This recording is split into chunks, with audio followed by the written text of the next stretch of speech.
तो चलिए दोस्तों, आज बात करते हैं केडी पब्लिकेशन बुक से इडियम्स एंड फ्रेज, जिसे आइडियम्स एंड फ्रेज भी कहा जाता है। दोस्तों आज की वीडियो में हम लोग बात करेंगे 11 to 20। यस, ये 10 इडियम गारंटी है सीख के जाएंगे। चलिए, तो फर्स्ट आप लोग के सामने है apple pie order. Yes, apple pie order means क्या होता है? बिल्कुल ठीक हालत में। यस, एप्पल पाई ऑर्डर मतलब क्या होता है?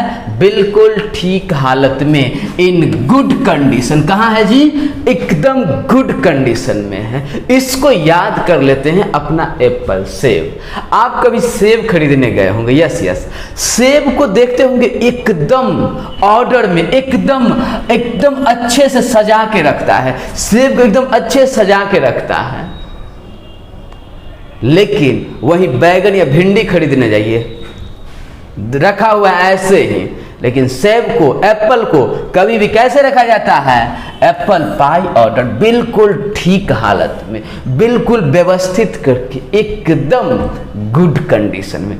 कहीं इसमें घर्षण ना आ जाए, कहीं इसमें है ना स्क्रैच न लग जाए। इसीलिए याद रखिएगा, एप्पल पाई ऑर्डर मीन्स बिल्कुल ठीक स्थिति में, बिल्कुल ठीक हालत में। ओके, नेक्स्ट वर्ड आप लोग के सामने है at a loss. At a loss मतलब होता है निर्णय न ले पाना। एट अ लॉस मतलब होता है निर्णय न ले पाना। एक बात बताएं, आज का समय बहुत खराब चल रहा है, पता है? लगभग के पास एगो दूगो तो एकदम रहबे करता है। अब पगला जो ही तहीं लेके पड़ल रहेगा, है ना। लेकिन एक बार क्या हुआ, रंगे हाथ पकड़ा गया। गांव वाले लोग सब पकड़ लिए, चलो अब उसके पापा के पास लेके गए और कहते क्या कहते हैं, इसको काट देंगे, पूरे समाज में गंदगी फैला रहा है, इतना घटिया।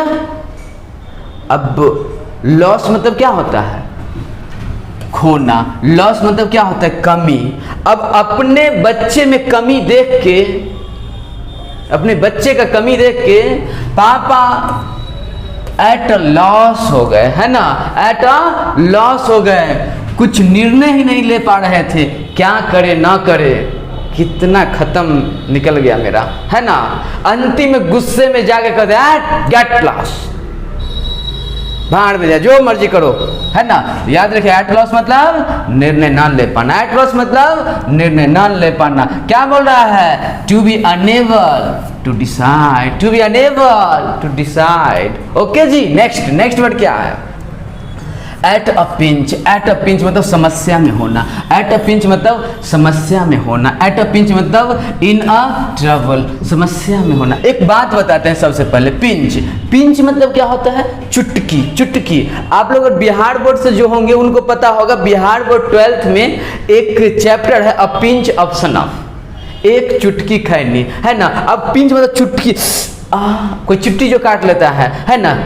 एक बार की बात है, मेट्रो से जा रहे थे, एक लड़की क्या की, हमको चुट्टी काट ली। चुट्टी काट ली, अब तो हम समस्या में पड़ गए, जो यार कहीं इसका बॉडीगार्ड वगैरह होगा आगे पीछे, है ना, कहीं इसका भाई होगा, कहीं इसके पापा होंगे, तब तो कल्याण है ना। अब हम समस्या में पड़ गए। लेकिन एक बात है, लड़की बहुत मस्त थी, एकदम जबरदस्त थी, देखते रह गए यार, इतना, है ना।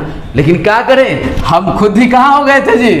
एट अ पिंच हो गए थे, समस्या में होना, जो कहाँ होगा कौन पता, है ना। लेकिन थी बहुत अच्छी। आइए नेक्स्ट क्या है? At arm's length. At arm's length मतलब दूरी रखना, है ना, दूरी बनाए रखना या दूर रखना अपने आप को खुद उससे, है ना। एट आर्म्स लेंथ मतलब दूर रखना। एक लड़का था बकलोला। कैसा था लड़का? एकदम बकलोल था। अब कोई बात करता है तो जो बकलोला होता है वो लगता है कि जब बाप रे हो गए सब कुछ इतने में, है ना। अब वो थोड़ा बात न किया कि वो उसको चाहे बाहों में ले ले, कुछ करे। लेकिन वो जो लड़की थी वो समझदार थी, पढ़ी लिखी थी, है ना। उसको इसका बिहेवियर पसंद नहीं आया, एकदम बिहेव लगा कि एकदम खत्म है, नो। अब इससे क्या होगा? खुद को दूर रखना पड़ेगा, है ना। तो अब इसके बाहों में नहीं आना है, इसके बाहों झटका मार के निकल गई और बोली कि ना एट आर्म्स लेंथ। इस टाइप के लड़का से हमें क्या रखना है? At arm's length, at arm's length. इस टाइप के लड़का से हमको दोस्ती नहीं रखना है, अब दूर रहने लगी। अब उसके बाहों में नहीं जाना, दूर रहना। एट आर्म्स लेंथ मतलब दूर रहना, एट आर्म्स लेंथ मतलब दूर रहना। याद रहेगा? आइए नेक्स्ट वर्ड क्या है? At daggers drawn. At daggers drawn मतलब कट्टर दुश्मनी होना। एट डैगर्स ड्रॉन मतलब कट्टर दुश्मनी होना। एट डैगर्स ड्रॉन मतलब कट्टर दुश्मनी होना। बोल रहा है टू हैव बीटर इनमिटी, है ना, कट्टर दुश्मनी है ना। सबसे पहले इसको याद करते हैं। डैगर्स मतलब होता है खंजर। डैगर्स मतलब होता है, आप ये जो फरसा जानते, ये आप लोग ये जानते होंगे, परशुराम जी का नाम जानते हैं? भगवान परशुराम। यस, परशुराम जो रखते थे वो डैगर्स हुआ करता था। या फिर साउथ मूवी में जो ये लेके घूमता दौड़ता है, काट दिया, वो क्या है? डैगर्स है। उसे क्या बोलते हैं? डैगर्स। अगर कोई व्यक्ति डैगर्स लेके आपका ड्रोन आप लोग जानते होंगे, ड्रोन मतलब होता है ड्रोन कैमरा। आजकल आपके दूर तक जा जाके सबका पिक ले लेता है। तो कोई व्यक्ति डैगर्स लेके आपको ड्रोन कर रहा है, ढूंढ रहा है, मतलब वो क्या है? आपका दोस्त है हो कि कट्टर दुश्मन। यस, है ना। तो एट डैगर्स ड्रोन मतलब कट्टर दुश्मनी होना। एट डैगर्स ड्रोन मतलब कट्टर दुश्मनी होना। कोई अगर आपका डैगर्स लेके आपको ड्रोन कर रहा है, ढूंढ रहा है, मतलब at daggers drawn. Okay, next क्या है? एट इज मतलब होता है चिंता रहित। एट इज मतलब चिंता रहित। एट इज मतलब चिंता रहित। Free from pain and anxiety, चिंता रहित, है ना। एट इज मतलब चिंता रहित। एट इज मतलब चिंता रहित। यदि कोई बात, कोई काम आपके लिए इजी है, इजीली आप कर सकते हैं, तो आप उस काम को लेके एटीज होते हैं, चिंता मुक्त होते हैं। अगर कोई काम आपके लिए इजी है तो आप उस काम को लेके क्या रहते हैं? एटीज रहते हैं, चिंता मुक्त रहते हैं, है ना, फ्री रहते हैं, है ना। तो एटीज मतलब चिंता रहे, चिंता मुक्त। ओके जी, नेक्स्ट क्या है? At one's fingers' ends. At one's fingers' ends मतलब क्या होता है? पूर्ण जानकारी होना। पूर्ण जानकारी होना। क्या बोल रहा है? To have complete knowledge. One's मतलब बताए थे किसी का, का के की, किसी व्यक्ति का के की। फिंगर्स एंड्स हो रहा है।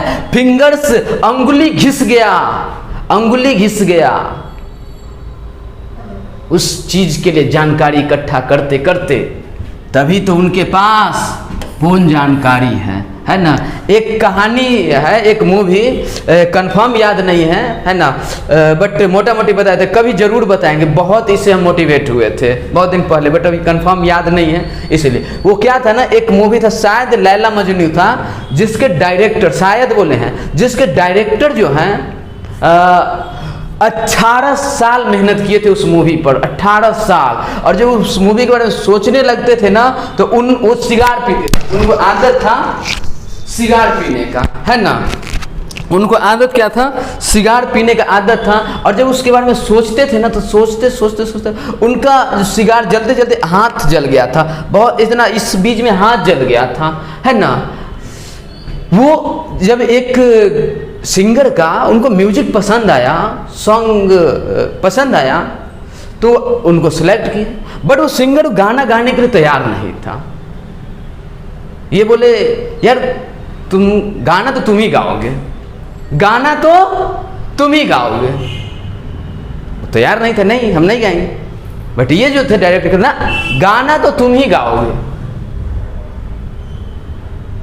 कितना पैसा लोगे, कितना पैसा लोगे, बट गाना तो तुम ही गाओगे। वो सिंगर ना डिमांड कर दिया। उस जमाने में जितना में एक गाना बनता था ना, 100 गाना का डिमांड कर दिया। 100 गाना जितना में बनेगा उतना पैसा एक गाने का डिमांड कर दिया। फिर बोले डन, गाना तो तुम ही गाओगे। यस, ये होता है डेडिकेशन। इससे आता है पूर्ण जानकारी। जैसे आप लोग अभी पढ़ रहे हैं, ऑफिसर तो हम ही बनेंगे। अब इसके लिए तपाना पड़ता है, अपने आप को उसमें झोंकना पड़ता है, तभी तो मिलता है एट वंस फिंगर्स एंड्स, पूर्ण जानकारी होना। ओके, नेक्स्ट क्या है आप लोग के सामने? बोल रहा है एट वंस विट्स एंड, चकित होना या चकित, है ना। पजल, कंफ्यूज्ड, परप्लेक्स्ड, मतलब चकित। वैसे अगर बात करें हम लोग विट का, विट मतलब बुद्धिमान, विट मतलब होशियार, काबिल, समझदार, टैलेंटेड। अगर हम अभी बात करें अपने इंडिया का, सबसे बुद्धिमान मोटा मोटी कौन माना जाता है? मोदी जी।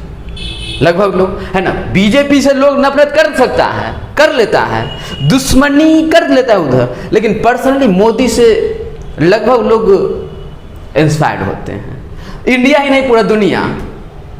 और अगर उनका बुद्धि एंड हो जाए, खत्म हो जाए, तो लोग क्या करेंगे?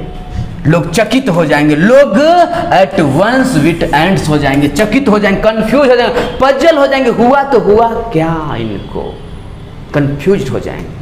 जैसे एक बात बताइए, आसाराम बाबा का नाम सुने, बेचारा था पहले बहुत अच्छा, तभी तो इतना कुछ बनाया साम्राज्य, ऐसे तो नहीं बनता है, बहुत स्ट्रगल, बहुत डेडिकेशन, बहुत मेहनत के बाद, लेकिन उनका क्या हो गया? वेट्स एंड हो गया, बुद्धि खत्म। जो उतना गलत काम करे, क्या हुआ? लोग सब शॉक्ड हो गए, लोग सब कंफ्यूज हो गए, चकित हो गए। क्या है यार, है ना, याद रहेगा। नेक्स्ट वर्ड तो क्या हुआ? एट वंस वेट्स एंड मतलब चकित होना, कंफ्यूज होना, पजल होना। आइए नेक्स्ट वर्ड क्या है आप लोग के सामने? एट 6 and 7 मतलब अस्त व्यस्त, तितर बितर। एट 6 and 7 अस्त व्यस्त, बोल रहा क्या? इन डिसऑर्डर्ड, है ना, मतलब व्यवस्थित हो ही ना, व्यवस्थित हो ही नहीं। एक ऑर्डर था ऊपर में, है ना, मतलब बिल्कुल ठीक हालत है, व्यवस्थित तरीके, लेकिन यहाँ क्या है? इन डिसऑर्डर, मतलब क्या? अस्त व्यस्त, तितर बितर। आप लोग 16 मूवी देखे होंगे, उसमें गब्बर पूछा था अपने तीनों से, कितने आदमी थे? सरदार 2, और तुम? सरदार 3। चलो अब मैं खेलता हूं 6-7 का खेल, अब तुम सब का करता हूं 6-7, है ना। बोला क्या? कितने आदमी थे? तो सरदार 2, और तुम? 3। चलो मैं करता हूं तुम सबका 6-7, तब मैं करता हूं तुम सबका 6-7, मतलब मैं तुम्हें, तुम सबका अस्त व्यस्त कर दो, हाल ठक ठक ठक उड़ा दिया, है ना। तो 6-7 मतलब अस्त व्यस्त। एक क्या है? At stake. एट स्टेक मतलब दाव पर, एट स्टेक मतलब दाव पर, नहीं कहते जान दाव पर लगा देंगे, तेरे वास्ते फलक ते मैं चांद लाऊंगा, जान दाव पे लगाऊंगा, है ना जी। तो क्या बोल रहा है? एट स्टेक मतलब दाव पे, बोल रहा है एट रिस्क, एट इनसिक्योर्ड, है ना, एट रिस्क, जान दाव पे लगाना। सबसे पहले अगर बात करें स्टेक का, तो स्टेक को अगर कोई सिंपल आदमी पढ़ेगा तो क्या कहेगा? सट के, सटके, सटके, है ना, किसी के साथ सटके काम करते हैं। आप लोग यदि देखे होंगे एक मूवी जानवर, जानवर मूवी में अक्षय कुमार एक गलत आदमी के लिए काम करते रहता है ना, उसको कुछ पता नहीं होता, है ना, बट अक्षय कुमार के पीछे पड़ जाता है एक सिपाही, है ना, एकदम ईमानदार ऑफिसर, जबरदस्त, बहुत ही अच्छा ऑफिसर, पड़ जाता है पीछे, है ना। बाद में पता चलता है अक्षय कुमार को, यार मैं इसके साथ सट के जो काम कर रहा हूँ, ये काम तो बहुत गलत है, इसके साथ जो मैं काम कर रहा हूँ ये काम तो बहुत गलत है ना, इसमें बहुत रिस्क है ना, बहुत इनसिक्योर्ड है, हम कभी भी मेरी जान जा सकती है ना, मतलब मैं गलत काम के लिए जान दांव पे लगा रहा हूं, मैं गलत काम के लिए जान दांव पे लगा रहा हूं। तब तो वो अपने आप को बदल लिया और जाके बन गया बाबू लोहार। उम्मीद है आज का वीडियो आप लोग को बहुत अच्छा लगा होगा यार। अपना जितना दोस्त है उन सारे दोस्तों को भी शेयर कीजिए। पता है यार, मैं आप लोग के लिए बहुत बहुत बहुत दिल से मेहनत करता हूं। मेरा मानना है जो आप लोग को इंग्लिश सबसे आसान लगे और इजीली आप लोग 50 में 50, 100 में 100, 200 में 200 मार्क्स